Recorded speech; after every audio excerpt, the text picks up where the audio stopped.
Office যাচ্ছিস moon? দেখলাম পাশের ফ্ল্যাটের কাকিমা ডেকে জিজ্ঞেস করলো। আমি সত্যি এই সময় বড্ড তাড়ায় থাকি, তাই পরিচিত মুখ দেখলেও এড়িয়ে যাই। কিন্তু কাকিমা মুখোমুখি দাঁড়িয়ে, তাই এড়িয়ে যাওয়া অসম্ভব। তবে কাকিমার কিন্তু এখন সেরকম তাড়া নেই, দাঁড়ানোর ভঙ্গিতেই বোঝা যাচ্ছে। ঘরের পোশাক পরে দরজা খুলে দাঁড়িয়ে আছে, মানে অঢেল সময়। একটু বিরক্ত লাগলো আমার। এই সময় কেউ ডাকলেই বিরক্ত লাগে, কারণ আমার এই সময়টুকু নষ্ট করার জন্য ট্রেন দাঁড়াবে না, আর ট্রেন না দাঁড়ালে অফিসে দেরি হবে। তার উপর মাঝে মাঝেই রয়েছে মিঠির আজ সর্দি, কাল পেট ব্যথা। এই তো 9টা 9 ট্রেন ধরবো। তা তুমি আজ স্কুলে যাওনি? প্রশ্নটা করেই জিভ কামড়ালাম। উনি একটা প্রাইমারি স্কুলে পড়ান। সেখানে উনি যাবেন না ছুটি নেবেন সেটা আমার না জানলেও চলতো, কথাতেই কথা বাড়বে। আরে না রে, আজ আর গেলাম না।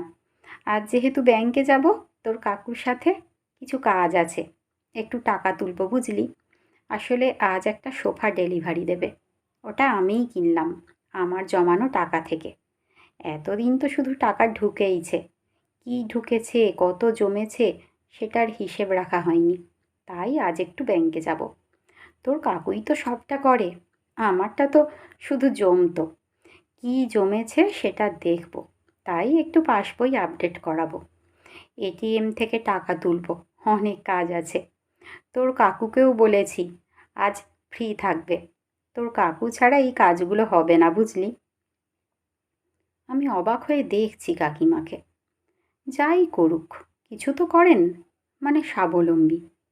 ব্যাংকে মাইনে ঢোকে, তার মানে হিসেব রাখতেও পারেন। কাকু ছাড়া কাজগুলো হবে না মানে? অবাক লাগলো, খানিকটা ন্যাকা। আজকাল টাকা পয়সার বিষয়টা সবাই বেশ বোঝে, আর ইনি বোঝেন না।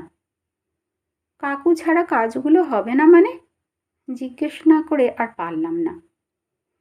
রে, তোর কাকুই ব্যাংকের বিষয়গুলো দেখে রাখে। এই দেখ না, আমার আধার কার্ড লাগবে। তোর কাকুকে কবে থেকে বলছি একটা কপি করে আনো, আজ জোর করে পাঠালাম। ডকুমেন্টসগুলো ওর দায়িত্বেই দিয়ে রেখেছি, তাই আর আমার এসব করা হয় না বুঝলি। আমি যত দেখছি তত অবাক লাগছে কাকিমাকে, নিজের সব কিছু বরের অধীনে। আমি একবার ঝটপট মনে করে নিলাম আমারগুলো কোথায়। আলমারির নিচের তাকে একটা ছোট্ট ব্যাগে, ভেবেই নিশ্চিন্ত লাগছে। এই কাগজপত্রের খুব একটা চাহিদা নেই প্রতিদিনের জীবনে, কিন্তু যখন দরকার হয় বেশ প্রয়োজনেই দরকার পড়ে। আসলে কি বলতো, ছেলে হওয়ার পর থেকেই তোর কাকু আর আমি আলাদা আলাদা থাকতাম। কাকু থাকতো ভোপাল, আর আমি এই মিশন পাড়ায় শাশুড়ি শ্বশুর ছেলে নিয়ে। তারপরেও এইসবে এত উদাসীন, মনে মনে ভাবছি সে কথা। তখন কে এসব দেখে রাখতো, তোমার শ্বশুর? আমি প্রশ্নটা করেই ফেললাম। কিছু কথা বলা উচিত না জেনেও মনের তাগিদে বলে ফেলি আমরা, এটা সেরকমই। না রে, আমিই দেখে রাখতাম। শ্বশুর তো বিছানায়, ক্যান্সারের পেশেন্ট। আর শাশুড়ি তো বাড়ির বাইরেই বেরোতেন না। ওনাদের দায়িত্ব, ছেলের মাইনে, সব আমার মাথা ব্যথা ছিল। তোর কাকু তো টাকা পাঠিয়েই সব দায়িত্ব সারত। আসলে তোর কাকু আর আমি সারাটা জীবন এত দূরে দূরে কাটিয়েছি যে দুজনের মধ্যেই বন্ধনটাই তৈরি হয়নি। 3 মাস ছাড়া ছাড়া 10 দিনের জন্য আসতো, হেসে খেলে অতিথির মতো জীবন কাটাতো। তখন কিছু বলতাম না বুঝলি, কিন্তু এখন শ্বশুর শাশুড়ি মারা গেছেন, ছেলে চাকরি সূত্রে বাইরে, তোর কাকুও রিটায়ার করে বাড়িতে। এখন কিছু দায়িত্ব না চাপালে ছাড়া ছাড়া থাকছে। আসলে বাড়ি থেকে দূরে গিয়ে বাড়ির দায়িত্বগুলো সম্পর্কে বড্ড উদাসীন উনি, তাই আমিও কিছু পারি না রোগে পড়লাম।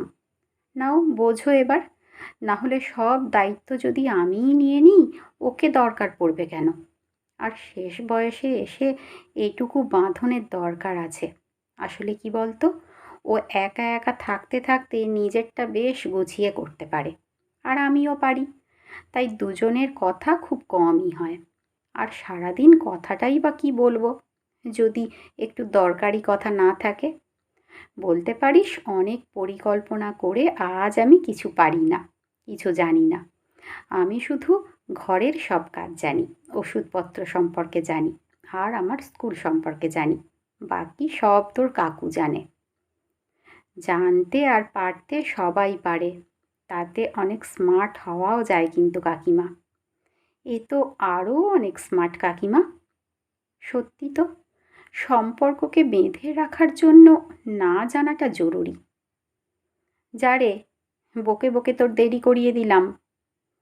কাকিমা বলতেই আমার মনে পড়ল ৯টা ৯-এর বেড়াপুল্লকালের কথা। আজ আর পাবো না, কিন্তু অনেক কিছু পেলাম। কাকিমাকে দেখে আর বিরক্ত লাগছে না, বরং অনেক বড় শিক্ষা পেলাম। নির্ভরশীলতা সম্পর্ককে আরও দৃঢ় করে। যখনই আমি জানবো যে আমি না থাকলে এই কাজটা হবে না, আমি আটকে যাব সম্পর্কে। এই বাঁধনটুকুই দরকার। কাকু ফিরে এসে কাকিমাকে আধার কার্ড দিতে গেল। কাকিমা কি স্মার্টভাবে বলল, যত্ন করে রাখো আলমারিতে। দায়িত্বটুকু দিয়ে দিল কাকিমা, এটুকুই যথেষ্ট। আর এইটুকু দায়িত্ব পেয়েই মানুষ সতর্ক হয়ে যায় নিজের অস্তিত্ব সম্পর্কে। মনে পড়ল, অফিস থেকে ঢুকলেই মিঠি এক গ্লাস জল দেয় আমাকে, ওর বাবাকে। এই দায়িত্বটুকু ওকে দেওয়া হয়েছে, তাই তো ও আমাদের আসার সময় নিজেকে এই কাজে ব্যস্ত রাখে। সে যতই অন্য কাজ থাক, হাবভাব এমন, ও না দিলে আমাদের জল খাওয়া হবে না। এটাই বন্ধন, এটাই দায়িত্ব। আজকাল আমরা বড্ড সব কিছু পারি, দরকার নেই। তাই বোধহয় চারিপাশে এত বিচ্ছেদের ঝড়। টোটোতে উঠতে উঠতে ঠিক করলাম, এরকম দায়িত্ব নির্ভরশীলতা দীপঙ্করের ওপরেও চাপাতে হবে। আমরা সব পারি, আমরা স্বাবলম্বী, এটা মন জানুক, কিন্তু বাস্তবটা নির্ভরশীল হোক। আমি কিছু জানি না, পারি না, এটাই সুস্থ পরিবার গড়তে সাহায্য করবে।